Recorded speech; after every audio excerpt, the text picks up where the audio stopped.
From the newsroom at news.com.au.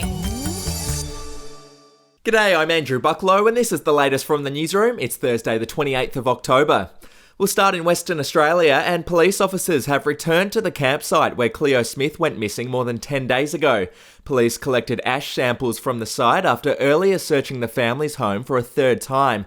Now, police have stressed that the 4-year-old's parents have been nothing but helpful throughout the investigation. To New South Wales now, Gladys Berejiklian's ex-secret boyfriend will be grilled by the Independent Commission Against Corruption today.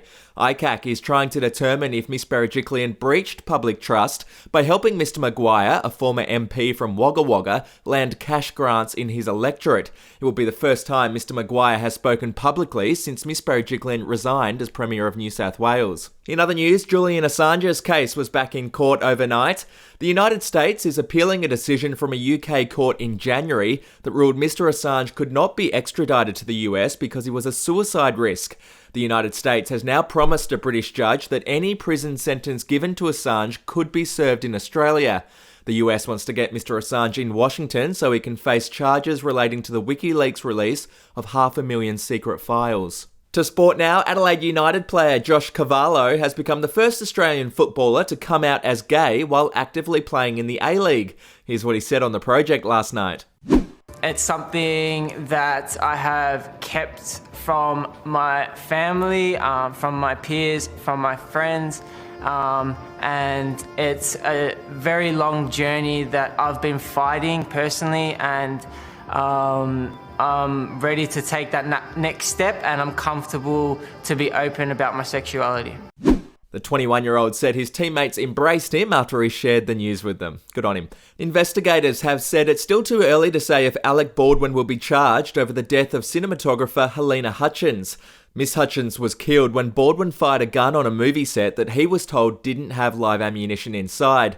Here's what the district attorney had to say about potential charges. All options are on the table at this point. I'm not commenting on charges, whether they will be filed or not, or on whom. So the answer is we cannot answer that question yet until we complete a more thorough investigation. Potential for Alec Baldwin himself to face charges because you have not ruled them out? No one has been ruled out at this point. In other news, Angelina Jolie has fobbed off a question about her rumoured romance with The Weeknd. Here's what happened during an interview to promote her role in the new Marvel movie. So I have to know, were they more excited that you were in the Eternals or that you are friends with The Weeknd? They're very excited about this film, if that's what you're asking. They're very excited about this film. And finally, in royal news, a data analysis firm has revealed that Meghan Markle is one of the most trolled people on Twitter. The company found a group of 80 troll accounts were set up purely to post negative content about Markle. Those accounts had a reach of 17 million users. Twitter has said it's reviewing the accounts referenced in the report. Well, that's the latest from the newsroom. We'll be back with another update soon. Get the latest from news.com.au.